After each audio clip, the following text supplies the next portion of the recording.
Sasikala teacher, ABC മലയാളത്തിലേക്ക് സ്വാഗതം.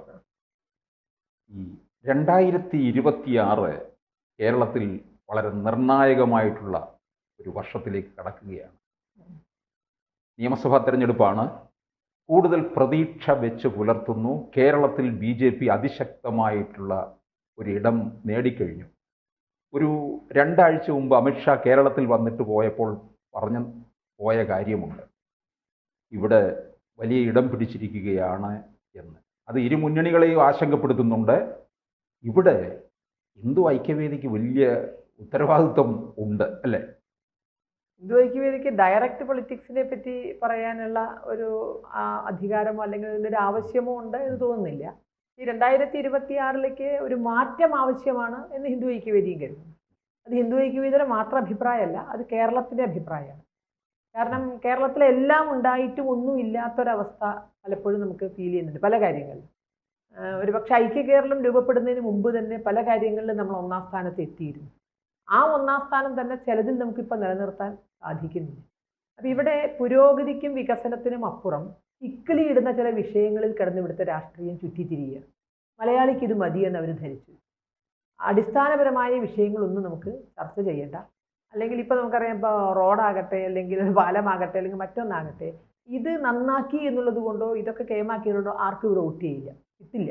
കാരണം അതിൽ പരം നമുക്ക് തിരഞ്ഞെടുപ്പ് എടുക്കുമ്പോൾ ഏതെങ്കിലും ഒരു ഇക്കിളിയുള്ള ഒരു വിഷയം എടുക്കുക, അതിൻ്റെ പേരിൽ കോലാഹലങ്ങൾ ഉണ്ടാക്കുക. അപ്പോൾ അവിടുന്ന് അപ്പുറത്തേക്ക് രാഷ്ട്രീയത്തെ ഒരു പക്ഷേ അവിടെ പിടിച്ച് കെട്ടുന്നതിൽ ഇരു മുന്നണികളും വിജയിച്ചിട്ടുണ്ട് എന്നതാണ് സത്യം. ഇതിൽ നിന്നൊരു മാറ്റം കേരളത്തിന് ആവശ്യം. ആ ഇക്കിളി ഇടുന്ന രാഷ്ട്രീയത്തോടൊപ്പം വോട്ട് എവിടെ നിന്നാണോ ബൾക്കായിട്ട് വോട്ട് കിട്ടുക അവിടെയും കിടന്ന് തിരികുകയാണ് കേരളത്തിൻ്റെ രാഷ്ട്രീയം. അപ്പോൾ ഇത് രണ്ടും നോക്കുമ്പോൾ അടിസ്ഥാനപരമായ വിഷയങ്ങളൊക്കെ മറന്നുപോകുന്നു. അപ്പോൾ അതുകൊണ്ട് തന്നെ ഉണ്ടായിരുന്ന ഒന്നാം സ്ഥാനങ്ങൾ പോലും നമുക്ക് അതിൽ നിന്ന് നമ്മൾ ഏറെ പിന്നോട്ട് പോകുന്നു എന്നുള്ള ദയനീയമായൊരവസ്ഥയിൽ ഒരു മാറ്റം മലയാളി ആഗ്രഹിക്കുന്നു. പക്ഷേ ഈ ഹിന്ദു വോട്ടുകൾ മുഴുവൻ ഏകീകരിച്ച് കൊണ്ടുവരാൻ കഴിയും? ഹിന്ദു വോട്ടുകൾ ഏകീകരിച്ച് കൊണ്ടുവരാൻ കഴിയുമോ എന്ന് ചോദിച്ചാൽ കേരളത്തിലതൊരു വലിയ ടാസ്ക് ആണെന്ന് അറിയാം. പക്ഷേ ഹിന്ദു വോട്ട് എന്ന് മാത്രം നമ്മൾ ഉദ്ദേശിക്കുന്നില്ല. കേരളം ശാന്തിയോടെയും സമാധാനത്തോടെയും ഇനിയും മുന്നോട്ട് പോകണം എന്ന് ആഗ്രഹിക്കുന്ന എല്ലാവരും അവരുടെ വോട്ടുകൾ ഏകീകരിക്കപ്പെടേണ്ടതുണ്ട് എന്നാണ് ഹിന്ദു ഐക്യവേദി പറയുന്നത്. ഹിന്ദുവിൻ്റെ വോട്ട് ഏകീകരിക്കുക അത്തരം ഒരു വർഗീയ പൊളിറ്റിക്സിനെ പറ്റിയല്ല നമ്മൾ ചിന്തിക്കുന്നത്. ഹിന്ദു ആകട്ടെ ആരാകട്ടെ കേരളത്തിൻ്റെ ഭംഗിയായ പോക്ക് ആഗ്രഹിക്കുന്നവരെല്ലാം ഒരു പ്രത്യേക ദിശയിലേക്ക് മാറിയേ മതിയാകൂ എന്നുള്ളൊരു അനിവാര്യമായ ഘട്ടത്തിൽ നമ്മൾ എത്തി. ഇപ്പോൾ വെള്ളാപ്പള്ളി നടേശൻ കണ്ടില്ലേ, കോൺഗ്രസിനെ വളഞ്ഞിട്ട് ആക്രമിക്കുകയാണ്, പ്രത്യേകിച്ച് VD സതീശനെ. അപ്പോൾ തീർച്ചയായിട്ടും ഒരുപക്ഷെ അവിടെ സംഭവിക്കാൻ പോകുന്നത് എന്തായിരിക്കും? കാരണം ഈ ഈഴവ വോട്ടുകളെല്ലാം ഏത് തരത്തിൽ മാറുമെന്നുള്ളതാണ്. ഇവിടെ വെള്ളാപ്പള്ളി അങ്ങനെ അദ്ദേഹത്തിൻ്റെ വ്യക്തിപരമായ രാഷ്ട്രീയ സ്റ്റാൻഡ് എന്താണോ അല്ലെങ്കിൽ എന്തുകൊണ്ടാണ് അങ്ങനെ പറയുന്നത് അതിനെപ്പറ്റി എനിക്ക് പറയാൻ സാധ്യമല്ല. പക്ഷെ ചില സത്യങ്ങൾ അദ്ദേഹം വിളിച്ചു പറയുന്നുണ്ട്. ഹൈന്ദവ സമാജത്തെ സംബന്ധിച്ചിടത്തോളം കേരളത്തിലെ ഇപ്പോഴത്തെ അവസ്ഥ എന്താണ് എന്ന് ധൈര്യമായി പറയാനുള്ള ഒരു ഗട്ട്സ് അത് വെള്ളാപ്പള്ളി നടേശൻ കാണിച്ചിട്ടുണ്ട്. അപ്പോൾ തീർച്ചയായും അത് ഇവിടുത്തെ ഹൈന്ദവ സമൂഹത്തെ ഒരു പുനർവിചിന്തനത്തിന് പ്രേരിപ്പിക്കും എന്ന് ധരിക്കുന്നു. അതിൽ പെട്ടു തന്നെയാണല്ലോ ഈഴവ സമുദായം. ഹൈന്ദവ സമൂഹത്തിൽ പെട്ടതാണ്. അദ്ദേഹം ഈഴവരുടെ മാത്രം കാര്യങ്ങളല്ല പറഞ്ഞത്. ആ പറഞ്ഞതിലെല്ലാം ഹിന്ദുവും ഉൾപ്പെട്ടിട്ടുണ്ട്, ഒരുപക്ഷെ ക്രിസ്ത്യാനിയും ഉൾപ്പെട്ടിട്ടുണ്ട്. അദ്ദേഹം പറഞ്ഞ കാര്യങ്ങൾ ഇവരെല്ലാം ഉൾപ്പെട്ടിട്ടുണ്ട്. അപ്പോൾ അതുകൊണ്ട് തന്നെ അത് അദ്ദേഹത്തിൻ്റെ തുറന്നു പറയൽ പലരെയും മാറ്റി ചിന്തിപ്പിക്കും എന്ന് ഞാൻ വിചാരിക്കുന്നു. മറ്റ് വ്യക്തിപരമായി ആരോടെങ്കിലും ഏതെങ്കിലും നേതാക്കളോട് എന്തെങ്കിലും അഭിപ്രായ വ്യത്യാസമുണ്ടോ അത് അത്തരത്തിൽ നമുക്ക് പറയേണ്ട കാര്യമില്ല. അത് അവർ തമ്മിലുള്ള വിഷയമാണ്. അതിനെ ഒരു വലിയൊരു രാഷ്ട്രീയ മാറ്റത്തിലേക്ക് അത് വഴിവെക്കുമെന്ന് വിചാരിക്കുന്നില്ല. അല്ല, വ്യക്തിപരമായിട്ടുള്ള ഒരു അറ്റാക്ക് അല്ല ഇത്. അദ്ദേഹം ഒരു സാമുദായിക സംഘടനയുടെ മുതലാളിയാണല്ലോ. അത്തരത്തിൽ നിന്നുകൊണ്ടാണ് ഇപ്പോൾ ഉമ്മൻചാണ്ടിക്കെതിരെ പറഞ്ഞിട്ടുണ്ട്, ഇപ്പോൾ VD സതീശനെതിരെ, ഇപ്പോൾ മലപ്പുറത്തിനെതിരെ പറയുന്നു. അല്ല, മലപ്പുറത്തിനെതിരെ പറയുന്നത് എങ്ങനെ UDFനെതിരെ ആവുക? അദ്ദേഹം മലപ്പുറത്തിനെതിരെയല്ല, മലപ്പുറത്തിനുള്ള യാഥാർത്ഥ്യങ്ങളാണ്, സാമൂഹ്യ യാഥാർത്ഥ്യങ്ങളാണ് അദ്ദേഹം പറഞ്ഞത്. അത് നിഷേധിക്കാൻ കഴിയാത്ത, നിഷേധിക്കണമെന്നുണ്ടെങ്കിൽ തങ്ങളുടെ ഏതെങ്കിലും സങ്കുചിത രാഷ്ട്രീയത്തിനനുസരിച്ച് ഇതൊക്കെ ഇല്ല എന്ന് കണ്ണടച്ചിട്ടാക്കേണ്ടി വരും. അദ്ദേഹം അവിടെയുള്ള ചില യാഥാർത്ഥ്യങ്ങളെ പറ്റിയാണ് പറഞ്ഞത്. അത് ഏതെങ്കിലും ഒരു മുന്നണിക്കെതിരെയോ ഏതെങ്കിലും ഒരു മുന്നണിക്ക് അനുകൂലമായോ അല്ല അദ്ദേഹം സംസാരിച്ചത്. അവിടെയുള്ള യാഥാർത്ഥ്യങ്ങളാണ്. ആ യാഥാർത്ഥ്യങ്ങളൊക്കെ മനസ്സിൽ വെച്ചുകൊണ്ടാണ് ആളുകൾ 2026 വരവേൽക്കുന്നത് എങ്കിൽ തീർച്ചയായും മാറ്റങ്ങൾ ഉണ്ടായേ മതിയാകും. അല്ലെ, മലപ്പുറത്തെ പറ്റി പറയുന്നത് പൂർണ്ണമായിട്ടും ശരിയാണെന്ന് ആർക്കും തോന്നുന്ന കാര്യം തന്നെയാണ്. കാരണം 2011 മുതൽ തുടങ്ങിയതാണ് അതിന്റെ കൂടുതലായിട്ടുള്ള ഒരു അവരോടുള്ള ഒരു പ്രീണനം. അതെ, പ്രീണനം ശരിക്കും 2011 എന്നല്ല, അത് കേരള രാഷ്ട്രീയം ഒരു പ്രത്യേക കാഴ്ചപ്പാടിൽ ഒരുപക്ഷെ ഐക്യ കേരളത്തിൻ്റെ രൂപീകരണത്തോടു കൂടി തന്നെ ആ മാറ്റങ്ങൾ കേരളത്തിൽ ചെറുതും വലുതുമായിട്ട് നമുക്ക് പ്രത്യക്ഷത്തിൽ അനുഭവിക്കാൻ സാധിച്ചിട്ടുണ്ട്. ഇപ്പോൾ 2011 മുതലൊന്നും അല്ല, ഇവിടെ മാപ്പിള സ്കൂൾ എന്നൊരു സംവിധാനം വന്നത് 2011 ശേഷമല്ല. അതായത് 51% കുട്ടികൾ മുസ്ലിം കുട്ടികളാണെങ്കിൽ സ്കൂളുകൾ മാപ്പിള സ്കൂളാക്കാം, രേഖാമൂലം മാപ്പിള സ്കൂളാക്കാം. അത് പ്രത്യേക കലണ്ടർ, പ്രത്യേക ടൈം ടേബിൾ 2011 ശേഷമല്ല. LP ക്ലാസ്സുകളിൽ അറബി പഠിപ്പിക്കാം, 2011 ശേഷമല്ല. അങ്ങനെ നമ്മൾ ഓരോന്നും എടുത്തു നോക്കിയാൽ ഇതൊന്നും 2011 ശേഷമല്ല. മുസ്ലിം ലീഗ് നിർണായകമായി കേരള രാഷ്ട്രീയത്തെ സ്വാധീനിക്കാൻ തുടങ്ങിയതും 2011 ശേഷമല്ല. അപ്പോൾ അത് ഐക്യ കേരളത്തിൻ്റെ രൂപീകരണത്തോടു കൂടി തന്നെ ഈ മുന്നണി സംവിധാനം, ഐക്യ കേരള രൂപീകരണം എന്ന് പറയുന്നില്ല, മുന്നണി സംവിധാനത്തിലേക്ക് മാറാൻ തുടങ്ങിയപ്പോൾ എന്ത് ചെയ്തു വോട്ട് നേടി അധികാരത്തിലെത്തുക എന്നുള്ളത് വന്നപ്പോൾ അവിടെ മുസ്ലിം രാഷ്ട്രീയത്തെ പ്രീണിപ്പിക്കാൻ തുടങ്ങി. ഏതെങ്കിലും ഒരു വിഭാഗത്തെ ഒരു പച്ചക്കൊടി കൂട്ടിക്കെട്ടിയില്ലെങ്കിൽ മുന്നണികൾക്ക് നിലനിൽപ്പില്ല എന്നുള്ളിടത്തേക്ക് കാര്യങ്ങൾ കൊണ്ടുവന്നിട്ട് അതിൻ്റെ ബാക്കിയാണ് ഇന്ന് അനുഭവിക്കുന്നത്. അല്ല, ഈ സമസ്തയും ജമാഅത്തെ ഇസ്ലാമിയും ഒക്കെ പിടിമുറുക്കുന്നു. കാരണം ഭരണം ഏതു തരത്തിലായിരിക്കണം, സർക്കാർ ഒരു ഉത്തരവ് ഇറക്കണമെങ്കിൽ പോലും മലപ്പുറത്ത് വിളിച്ചു ചോദിക്കേണ്ട അവസ്ഥയിലെത്തി എന്ന് പറയുമ്പോൾ ഒരുപക്ഷെ ഈ ഹിന്ദുക്കളെ മുഴുവൻ ഇവിടെ ചവിട്ടി മെതിക്കുകയും ചെയ്യുകയല്ലേ? അതെന്താന്ന് പറഞ്ഞാൽ ഒന്നിച്ച് വോട്ട് ചെയ്യുന്ന ഒരു സ്വഭാവം ഹിന്ദുവിനില്ല. അവൻ രാഷ്ട്രീയം നോക്കിയാണ് വോട്ട് ചെയ്യുന്നത്. അവനൊരു പക്ഷേ മതത്തിനെ പറ്റി ചിന്തിക്കാതെ രാഷ്ട്രീയമായുള്ള കാര്യങ്ങൾ ചിന്തിച്ചാണ് വോട്ട് ചെയ്യുന്നത്. നേരെ മറിച്ച് മറ്റുള്ളവർ ആർക്കാണോ വോട്ട് ചെയ്യേണ്ടത് എന്ന് സമുദായ നേതൃത്വം ചിന്തിച്ചാൽ പലപ്പോഴും മുഴുവനൊന്നും സാധിക്കില്ലെങ്കിലും ഏറെക്കുറെ ആ സമുദായ നേതൃത്വം ചിന്തിക്കുന്നിടത്ത് വോട്ട് വരും എന്നുള്ളൊരു വസ്തുതയാണ്. അതുകൊണ്ട് തന്നെ മുന്നണികൾ അവിടെ പോയി ഏത്തമിടുന്നു, ഓരോ വിഷയങ്ങൾക്കും അവിടെ പോയി ഏത്തമിടുന്നു, അവരുടെ കാല് പിടിക്കുന്നു. കേരളത്തിൽ വലിയ ചർച്ച ചെയ്യലാണല്ലോ ഈ ഷൂ നക്ക് എന്നുള്ളത്. അത് യഥാർത്ഥത്തിൽ കാണുന്നത് കേരളത്തിലാണ് കാണുന്നത്. അത് പലപ്പോഴും പാണക്കാട് പടിപ്പുരയിലായിരിക്കാം. ഒരു കാലത്ത് പാണക്കാട് പടിപ്പുരയിൽ മാത്രം പോയാൽ മതിയായിരുന്നു. ഇപ്പോൾ പോകേണ്ട പടിപ്പുരകളുടെ എണ്ണം കൂടി. അത് ജമാഅത്താകാം, അത് മറ്റൊന്നാകാം. പോകേണ്ടുന്ന പടിപ്പുരകളും നക്കേണ്ടുന്ന ഷൂസുകളുടെയും എണ്ണം കൂടിപ്പോയി എന്നുള്ളത് മാത്രമാണ് ഇപ്പോഴത്തെ ഒരാൾ. യഥാർത്ഥത്തിൽ ഇപ്പം വെള്ളാപ്പള്ളി തന്നെ ഇങ്ങനെ പറയുമ്പോൾ ഇതിനകത്ത് ഒരു അദ്ദേഹവും ഒരു ജാതി ചിന്ത ഉണ്ടാക്കിയെടുക്കുന്നു എന്ന് വേണമെങ്കിൽ പറയത്തില്ലേ? അല്ല, അദ്ദേഹം ഉണ്ടാക്കിയെടുക്കുന്ന ജാതി, കാരണം നമുക്ക് ഒരു സ്വന്തം സമുദായത്തിന് വേണ്ടി പ്രവർത്തിക്കുന്നതിൽ ആരും എതിര് പറയില്ല. സ്വന്തം സമുദായത്തെ സംഘടിപ്പിക്കുകയോ അവർക്ക് വേണ്ടി പ്രവർത്തിക്കുകയോ ചെയ്യുന്നതിൽ ആരും എതിര് പറയില്ല. ഇസ്ലാമിക സംഘടനകളും അവിടെ നിൽക്കുകയായിരുന്നെങ്കിൽ ആരും എതിര് പറയില്ല. പക്ഷേ തങ്ങളുടെ സമൂഹത്തിൻ്റെ മുന്നോട്ടുള്ള പോക്കിനേക്കാൾ കൂടുതൽ മറ്റുള്ളവരെ പറ്റി ചിന്തിക്കുകയും അവരുടെ കാര്യങ്ങൾ, അവരുടെ സ്വാതന്ത്ര്യത്തെ പോലും ഞങ്ങൾക്ക് വേണ്ടി വളച്ചെടുക്കണം എന്നൊക്കെ പറയുന്നിടത്താണ് നമുക്ക് വർഗീയത ആരോപിക്കാൻ പറ്റുക. സ്വന്തം സമൂഹത്തിന് വേണ്ടി ഇപ്പോൾ ആരാണെങ്കിലും, ഇപ്പോൾ ഓരോ തൊഴിലാളി മേഖലയിലുള്ളവരും തൊഴിൽ മേഖലയിലുള്ളവരും സംഘടിക്കുന്നുണ്ട്. മറ്റൊരാളെ എതിർക്കാൻ വേണ്ടിയല്ലോ. ഇപ്പോൾ തയ്യൽ തൊഴിലാളികൾ സംഘടിക്കുന്നത് ഒരിക്കലും വസ്ത്രവ്യാപാരികൾക്കെതിരല്ല. അങ്ങനെ ഓരോ ചെത്തു തൊഴിലാളികൾ സംഘടിക്കുന്ന വേറൊരു കൂട്ടർക്കെതിരല്ല. അത് അവർക്ക് പരമാവധി നന്മ എങ്ങനെ ഉണ്ടാക്കിയെടുക്കാം ആ നിലയിൽ സംഘടിക്കുന്നതിൽ ആരും എതിര് പറയില്ല. പക്ഷെ ഇവിടെ സംഭവിക്കുന്നത് ഇപ്പോൾ കേരളത്തിലൊക്കെ കാണുന്ന പോലെ തന്നെ ഞങ്ങൾ 30% ഉണ്ട്, അതുകൊണ്ട് ഞങ്ങൾക്ക് വേണ്ടി മറ്റുള്ളവർ കാര്യങ്ങൾ മാറ്റിമറയ്ക്കണം എന്ന് പറയുന്നിടത്താണ് നമ്മളതിനെ വർഗീയത എന്ന് പറയുന്നത്. അല്ലെങ്കിൽ ഞങ്ങളത് മാത്രമാണ് ശരി, അങ്ങനെയൊന്നും ഒരിക്കലും വെള്ളാപ്പള്ളി പറഞ്ഞിട്ടില്ലല്ലോ. അപ്പം അതുകൊണ്ട് അതിനെ വർഗീയത എന്നോ ജാതീയത എന്നോ പറയണ്ട. അത് ഒരു സമുദായത്തെ പരമാവധി, കാരണം എവിടെയെങ്കിലും നമുക്ക് ചില നമ്മളെ സോഷ്യലൈസേഷൻ പ്രോസസ്സിൻ്റെ ഒരു ഭാഗമാണ് അത്തരത്തിൽ സംഘടിക്കപ്പെടുക എന്നുള്ളത്. അത്തരം ഒരു സംഘടനയിൽ നിന്നുകൊണ്ട് സ്വന്തം സമുദായത്തിന് വേണ്ടി നല്ല കാര്യങ്ങൾ ചെയ്യുന്നു. അതിനെ നമുക്ക് ജാതീയത എന്നോ വർഗീയത എന്നോ ഉള്ള തൊഴുത്തിൽ കെട്ടാൻ കഴിയില്ല എന്നാണ് എനിക്ക് തോന്നുന്നത്. ഇപ്പോൾ ഏതെങ്കിലും തരത്തിൽ ഹിന്ദുക്കൾ ഒന്നിച്ചാൽ അതിനെയൊക്കെ തന്നെ ഒരു സംഘപരിവാർ എന്നുള്ള രീതിയിലാക്കി മാറ്റത്തില്ലേ? ഇപ്പോൾ നമുക്കറിയാം ശബരിമല യുവതീ പ്രവേശ വിഷയത്തിൽ ശബരിമല ഭക്തർ, അത് പിന്നെ കോൺഗ്രസ്സിലുള്ളവരുണ്ട്, CPM-ലുള്ളവരുണ്ട്, BJP-യിലുള്ളവരും എല്ലാം ഉണ്ട്. പക്ഷേ ഇവരെല്ലാം തന്നെ ഒന്നിച്ച് സംഘപരിവാർ ആക്കുന്നതാണ് നമ്മൾ കണ്ടത്. അതെ, ഇവിടെ ഇപ്പോൾ സംഘപരിവാർ എന്ന് പറഞ്ഞാൽ സത്യം പറഞ്ഞാൽ സംഘപരിവാറാണ്, ധൈര്യമായി നിന്നാൽ സംഘപരിവാറാണ്. നമ്മൾ സംഘപരിവാറിൻ്റെ കാഴ്ചപ്പാട് അത്രയേ ഉള്ളൂ. എല്ലാ ഹിന്ദുവും സംഘപരിവാറാണ്.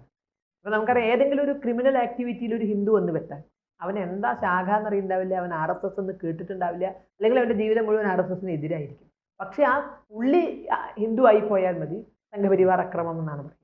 അപ്പോൾ അവരെ സംബന്ധിച്ചിടത്തോളം ഹിന്ദു എല്ലാം സംഘപരിവാറാണ്. അതിലുപരി ഒന്നുകൂടിയായിട്ട് ഈ പറഞ്ഞ പോലെ സത്യം പറയുന്നവനെല്ലാം അപ്പോൾ ഉടനെ മുദ്ര കുത്തപ്പെടും സംഘപരിവാർ. കേരളത്തിൽ ആരെങ്കിലും ധീരമായ ഒരു അഭിപ്രായം പറഞ്ഞാൽ തൊട്ട് പിറ്റേ ദിവസം അദ്ദേഹത്തെ മുദ്ര കുത്തിയിട്ടുണ്ടാകും, അദ്ദേഹം സംഘപരിവാറാണ് എന്നുകൊണ്ട്. അത് പാലാ ബിഷപ്പായാലും കൊള്ളാം, അതാരായാലും കൊള്ളാം, അവരെ സംഘപരിവാറെന്നോ ക്രിസംഗി എന്നോ പുതിയൊരു വാക്കൊക്കെ ഉണ്ടാക്കിയെടുത്തത് മുദ്ര കുത്തിയെടുക്കുക. അപ്പോൾ സത്യം പറയുന്നവൻ, ധീരതയോടെ നിൽക്കുന്നവൻ എല്ലാം അവരെ സംബന്ധിച്ച് സംഘപരിവാർ. ഇപ്പോൾ ഹിന്ദു ഐക്യവേദി ഒരു മതേതര സ്വഭാവത്തോടു കൂടിയാണ്, എല്ലാ മതങ്ങളെയും ഉൾക്കൊള്ളാൻ തയ്യാറാണ് എന്നുള്ള രീതിയിലാണ് മുമ്പോട്ട് പോകുന്നത്. പക്ഷേ ഇത്തരത്തിൽ ഈ സംഘപരിവാർ തൊട്ടതിനും പിടിച്ചതിനും ഇങ്ങനെ ഒരു വിശേഷണം ചാർത്തുമ്പോൾ ഒരുപക്ഷെ മറ്റ് മതസ്ഥര് BJP-യിൽ നിന്ന് അകന്നു പോകാനുള്ള ഒരു സാധ്യതയല്ലേ കാണുന്നത്? അല്ല പിന്നെ ഹിന്ദു ഐക്യവേദിയുടെ നയമായതുകൊണ്ടല്ല, അത് ഹിന്ദു ധർമ്മത്തിൻ്റെ രീതി ആയതുകൊണ്ടാണ് എല്ലാ മതത്തെയും ഉൾക്കൊള്ളുക എന്നുള്ളത്. കാരണം അവിടെ ആരും ശത്രുക്കളില്ല, അവിടെ ഭേദഭാവങ്ങളുമില്ല. സനാതന ധർമ്മത്തിൽ ഭേദഭാവങ്ങളില്ല. ദൈവവിശ്വാസി അല്ലെങ്കിലും അയാൾക്ക് ജീവിക്കാൻ അവകാശമുണ്ട്, എല്ലാ ബഹുമാനവും കൊടുക്കണം എന്നാണ് നമ്മളെ പഠിപ്പിച്ചിരിക്കുന്നത്. കാരണം ചാർവാകന്മാർക്ക് സുഖമല്ലേ എന്ന് ചോദിച്ച ശ്രീരാമചന്ദ്രനെയാണ് നമ്മളൊക്കെ ആദർശ പുരുഷനായി കാണുന്നത്. ചാർവാകന്മാർ ദൈവമില്ല എന്ന് വിശ്വസിക്കുന്നവർ, അല്ലെങ്കിൽ മറ്റൊരു ജീവിത രീതി പിൻപറ്റുന്നവരാണ്. അവർക്ക് സുഖമല്ലേ, അല്ലെങ്കിൽ അവരുടെ കാര്യങ്ങൾ നോക്കണം എന്ന് ഏൽപ്പിക്കുന്ന ശ്രീരാമചന്ദ്രനെയാണ് കാണുന്നത്. അപ്പോൾ അത് ഹിന്ദു ഐക്യവേദിയുടെ നയമായതുകൊണ്ടല്ല, സനാതന ധർമ്മത്തിൻ്റെ രീതിയാണ് എല്ലാവരെയും ഉൾക്കൊള്ളുക എന്നുള്ളത്. അത് കേരളത്തിൽ അങ്ങനെ ആ ഉൾക്കൊള്ളലിൽ അവർ വന്നുപെടാതിരിക്കാം. ഇപ്പം ഹിന്ദു ഐക്യവേദി ആകട്ടെ അല്ലെങ്കിൽ സംഘപരിവാർ ആകട്ടെ എല്ലാവരെയും ഉൾക്കൊണ്ടുകൊണ്ട് മുന്നോട്ട് പോകും. അതാണ് ഇവിടുത്തെ രാഷ്ട്രീയം ഭയക്കുന്നത്. അവരെല്ലാ മതസ്ഥരെയും ഉൾക്കൊണ്ടുകൊണ്ട് മുന്നോട്ട് പോകുമോ എന്ന ഭയം ഇവിടുത്തെ രാഷ്ട്രീയത്തിനുള്ളത് കൊണ്ടാണ് ഓരോ ചെറിയ വിഷയം കിട്ടുമ്പോഴും ഇവരെല്ലാം മറ്റേ ന്യൂനപക്ഷ വിരുദ്ധരാണ്, അല്ലെങ്കിൽ ഇവർ മറ്റു ഇതിനെതിരാണ് എന്ന് പറഞ്ഞ് ചാടി വീഴുന്നത്. ഇവരെങ്ങനെ ഒരു കാലത്തും ഈ മതാതീതമായി ചിന്തിച്ച് ഇത്തരം സംഘടനകളിൽ എത്തരുത്, അത് എത്തുമോ എന്നൊരു ഭയം അവർക്കുണ്ട്. അത് നമ്മുടെ നയം കൊണ്ടല്ല, മറ്റവരത് ഭയക്കുന്നു. ഇങ്ങോട്ട് വരാതിരിക്കാനാണ് അവർ വേലി കെട്ടിയിടുന്നത്. കാരണം വരുമെന്ന് അവർക്ക് ഉറപ്പാണ്, സ്വാഭാവികമായി ഒഴുകും. വെള്ളം ഗുരുത്വാകർഷണത്തിന് വിധേയമായി താണസ്ഥലത്തേക്ക് ഒഴുകുക എന്ന് പറഞ്ഞതുപോലെ ഇവരൊക്കെ സ്വാഭാവികമായി ഇവിടെ വരും. പക്ഷെ അത് വരാതിരിക്കാനുള്ള എല്ലാ വിദ്യയും, അത് തരം താണ വിദ്യയടക്കം കേരള രാഷ്ട്രീയം പയറ്റിക്കൊണ്ടിരിക്കും. ഇപ്പം സമീപ സമയത്ത് നമ്മൾ ഒരു കാര്യം കണ്ടതാണ്, അതായത് സർക്കാരിന് അല്പം മുട്ടുമടക്കേണ്ട ഒരു സ്ഥിതിയിലേക്ക് പോയി സ്കൂൾ സമയമാറ്റത്തിൻ്റെ കാര്യം. ഇത് വലിയ ഒരു അപകടം അല്ലേ ക്ഷണിച്ചു വരുത്തുന്നത്? ഒന്നല്ലല്ലോ, ഇപ്പോഴത്തേതിൽ അവസാനത്തതെന്നല്ലേ പറയാൻ പറ്റുള്ളൂ. എന്നാണ് സർക്കാർ മുട്ടുകുത്താതിരുന്നിട്ടുള്ളത്? എന്നാണ് അവർ പിടിച്ച ഭാഗത്തേക്ക്? ആലപ്പുഴ ജില്ലാ കളക്ടറെ ഒരു ജില്ലാ കളക്ടറെ നിശ്ചയിക്കാൻ കേരളത്തിലെ ഗവൺമെൻറ്റിന് അധികാരമുണ്ട്. 4 പേര് തെരുവിലിറങ്ങിയ ജില്ലാ കളക്ടറെ നിശ്ചയിക്കുക എന്നൊക്കെ ഉള്ളത് പൊതുജനങ്ങളുടെ ജനാധിപത്യ സ്വഭാവപ്രകാരം തീരുമാനിക്കേണ്ടതാണ്. വോട്ട് ചെയ്തിട്ടാണോ ജില്ലാ കളക്ടറെ നിശ്ചയിക്കേണ്ടത്? ഞങ്ങളുടെ കളക്ടർ ആരാ? അവിടെ മുദ്രാവാക്യം ഉയർന്നു. അപ്പോൾ അവിടുന്ന് മുദ്രാവാക്യം ഉയർത്തി ഒരാഴ്ച പോലും ഇരുന്നില്ല. ഒരു ജില്ലാ കളക്ടറുടെ സ്ഥാനത്ത് ഒരാഴ്ച ഇരുന്നില്ല. ജനാധിപത്യത്തിൻ്റെ ഭാഗമാണെങ്കിലും അവരെ വോട്ട് ചെയ്തല്ല നമ്മൾ തിരഞ്ഞെടുക്കുന്നത്. അപ്പോൾ ഈ സർക്കാർ എല്ലാ രംഗത്തും ഇവർക്ക് മുന്നിൽ മുട്ടുമടക്കുന്നു, പിന്മാറുന്നു. അതിൽ ഏറ്റവും അവസാനത്തെയാണ് സ്കൂൾ സമയമാറ്റം എന്നേ പറയാനുള്ളത്. ഇനി ഏറ്റവും അവസാനത്തെ എന്നാൽ ഇപ്പോൾ ഉള്ളതിൽ അവസാനത്തെ അല്ല, അങ്ങനെ നിരവധി പറയാനുണ്ടല്ലോ നമുക്ക്. ശശികല ടീച്ചറിന് തെരഞ്ഞെടുപ്പിനെ അഭിമുഖീകരിക്കാമല്ലേ? അല്ല, എനിക്ക് താല്പര്യമില്ല എന്നുള്ളതാണ്. കാരണം ഞാൻ ഇപ്പോൾ പ്രവർത്തിക്കുന്നത് ഹിന്ദു ഐക്യവേദിയിലാണ്. എനിക്ക് രാഷ്ട്രീയത്തോട് താല്പര്യമില്ലാത്തത് കൊണ്ടാണ് ഞാൻ തിരഞ്ഞെടുപ്പിൽ നിന്നയാളാണ്. തെരഞ്ഞെടുപ്പിൽ നിന്നുകൊണ്ട് തന്നെയാണ് ഞാൻ തുടക്കം കുറിച്ചിരിക്കുന്നത്. പക്ഷേ എനിക്ക് അതല്ല എൻ്റെ ലൈൻ എന്ന് തോന്നിയത് കൊണ്ടാണ് എനിക്ക് കൂടുതൽ സുഖകരമായി പ്രവർത്തിക്കാൻ, എൻ്റെ ആശയങ്ങൾക്കനുസരിച്ച് പ്രവർത്തിക്കാൻ എനിക്ക് സാധിക്കുന്ന ഒരു മേഖലയിലാണ് ഞാൻ ഇപ്പോൾ എത്തപ്പെട്ടിരിക്കുന്നത്. ഞാനിവിടെ സംതൃപ്തയാണ്. അതിനപ്പുറം ഒരു തെരഞ്ഞെടുപ്പ് രാഷ്ട്രീയത്തിലേക്ക് ഇറങ്ങാനുള്ള അത്തരം ഒരു വ്യക്തിത്വമല്ല എൻ്റെ എന്ന് ഞാനാണല്ലോ ആദ്യം തിരിച്ചറിയേണ്ടത്. അതുകൊണ്ടാണ് അതിൽ നിന്ന് മാറിയത്. പക്ഷേ ശശികല ടീച്ചറെ ജനപ്രീതി നേടിയിട്ടുള്ള ഒരു വ്യക്തിയാണ്. BJP പറയുകയാണ് മത്സരിക്കണം എന്ന് പറയുകയാണ്. ടീച്ചറിന് ഏത് മണ്ഡലത്തിലാണ് കൂടുതൽ താല്പര്യം? അല്ല, ഞാൻ BJPയുടെ മെമ്പർ അല്ല. അല്ല, എന്നാലും പാർട്ടിയുടെ ഒരു ആവശ്യം വന്നാൽ ഇല്ല, അങ്ങനെ വരില്ല എന്ന് ഞാൻ വിചാരിക്കുന്നു. അങ്ങനെ വരേണ്ട ഒരു ആവശ്യം വരില്ല. കാരണം എല്ലാവരും കൂടെ മത്സരിക്കാനുള്ളവരല്ലല്ലോ. ചിലരൊക്കെ നമുക്ക് ഗ്രൗണ്ടിൽ പ്രവർത്തിക്കണ്ടേ, ചില കാര്യങ്ങൾക്ക് വേണ്ടി പ്രവർത്തിക്കണ്ടേ. എല്ലാം രാഷ്ട്രീയം മാത്രമല്ല, രാഷ്ട്രീയത്തിന് അതീതമായ പ്രവർത്തനം ഇവിടെ വേണമല്ലോ. അത്തരം പ്രവർത്തനങ്ങൾ നടത്തി ഞങ്ങൾ മുന്നോട്ട് പോകും എന്ന് തന്നെയാണ് എൻ്റെ മനസ്സിൽ. അതേ നടക്കും, അതിനപ്പുറം ഒരു തീരുമാനമില്ല. കാരണം തെരഞ്ഞെടുപ്പ് രാഷ്ട്രീയത്തിന് പറ്റിയ വ്യക്തി അല്ലാണ്ട് അതിന് വെറുപ്പുണ്ടായിട്ടൊന്നുമല്ല, അതിന് കുറച്ചുകൂടെ ചില കഴിവുകൾ വേണം, ചില പ്രത്യേക കഴിവുകൾ അതിനാവശ്യമാണ്. അത്തരം കഴിവുകൾ എനിക്കില്ല എന്ന് തിരിച്ചറിഞ്ഞുകൊണ്ടാണ് ഞാൻ മാറി നിൽക്കുന്നത്. ഈ 2026 BJP കേരളത്തിൽ വലിയ ഇടം പിടിക്കുന്നതിൽ ഹിന്ദു ഐക്യവേദിക്ക് ഒരുപാട് റോൾ ഉണ്ടാകുമല്ലോ. ഹിന്ദു ഐക്യവേദിക്ക് പിന്നെ ഇവിടെ എല്ലാ മതസ്ഥരെയും ഒരുപോലെ കാണുന്ന ഒരു രാഷ്ട്രീയം അധികാരത്തിൽ വരണം എന്നാഗ്രഹമുണ്ട്. ഹിന്ദുക്കളും മനുഷ്യരാണ് എന്ന് ബോധമുള്ള ചിലരെങ്കിലും അധികാരത്തിൽ വരണം. ഇപ്പോഴത്തെ കേന്ദ്ര ഗവൺമെൻറ്റിൻ്റെ നയങ്ങൾ അത് എല്ലാ രംഗങ്ങളിലും രാഷ്ട്രത്തെ കരിപ്പിടിപ്പിച്ച് കൊണ്ടുപോകുന്നുണ്ട് എന്ന കാഴ്ചപ്പാടുമുണ്ട്. അതുകൊണ്ട് തന്നെ അത്തരമൊരു മാറ്റത്തിന് കേരളവും പാകമാകണം. അതിനപ്പുറം ഞങ്ങൾക്ക് എല്ലാ രാഷ്ട്രീയവും ഒന്നുമല്ല. ഞങ്ങളെ പരിഗണിക്കാൻ തയ്യ ഹിന്ദുക്കളെ മനുഷ്യരാണ് എന്ന് പരിഗണിച്ചാൽ ഒരിക്കലും ഇവിടുത്തെ രാഷ്ട്രീയത്തിൽ ഇടപെടേണ്ട ആവശ്യം ഹിന്ദു ഐക്യവേദിക്കില്ല. ഹിന്ദു ഐക്യവേദി രാഷ്ട്രീയ സംഘടനയല്ല, രാഷ്ട്രീയത്തിൽ ഇടപെടേണ്ട ആവശ്യം ഞങ്ങൾക്കില്ല. രാഷ്ട്രീയക്കാരെ മറ്റ് മതസംഘടനകൾ കാണിക്കുന്ന പോലെ വരച്ച വരയിൽ നിർത്തുന്ന സ്വഭാവവും ഞങ്ങൾക്കില്ല.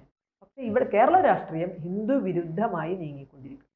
അതുകൊണ്ട് ഹിന്ദുക്കളും മനുഷ്യരാണ് എന്ന് കരുതുന്ന ആളുകൾ അധികാരത്തിലെത്താൻ ഞങ്ങളാലാകുന്നതിൻ്റെ പരമാവധി ഞങ്ങൾ പ്രവർത്തിച്ചു. ആ ഹിന്ദു വിരുദ്ധത കൂടുതൽ തോന്നിയത് ശബരിമല യുവതി പ്രവേശ വിഷയത്തിലല്ലേ പ്രകടമായി? അല്ല, അതൊരു പ്രകടമായിരുന്നു എന്ന് പറഞ്ഞാൽ ഒരു പക്ഷേ പുറത്ത് കാണുന്ന ഒരു രോഗം പുറത്ത് കണ്ടാൽ ചികിത്സിച്ച് മാറ്റാം, പുറത്ത് കാണാതിരുന്നാലാണ് ഏറെ അപകടകരമായത്. അപ്പോൾ പല രംഗങ്ങളിലും നമുക്ക് പുറത്ത് കാണാൻ സാധിക്കുന്നില്ല. ഈ ശബരിമലയിൽ കാണിച്ചതിനേക്കാൾ ഹിന്ദു സമൂഹത്തെ ദോഷമായി ബാധിക്കുന്നതിൽ ഇടതും വലതും മത്സരിച്ച് വലതും ചെയ്യുന്നുണ്ട്. അതുകൊണ്ട് ശബരിമല പുറത്ത് കണ്ട രോഗമാണ്. പുറത്ത് കണ്ട രോഗത്തെ നമുക്ക് അപ്പം തന്നെ ചികിത്സിക്കാൻ പറ്റും.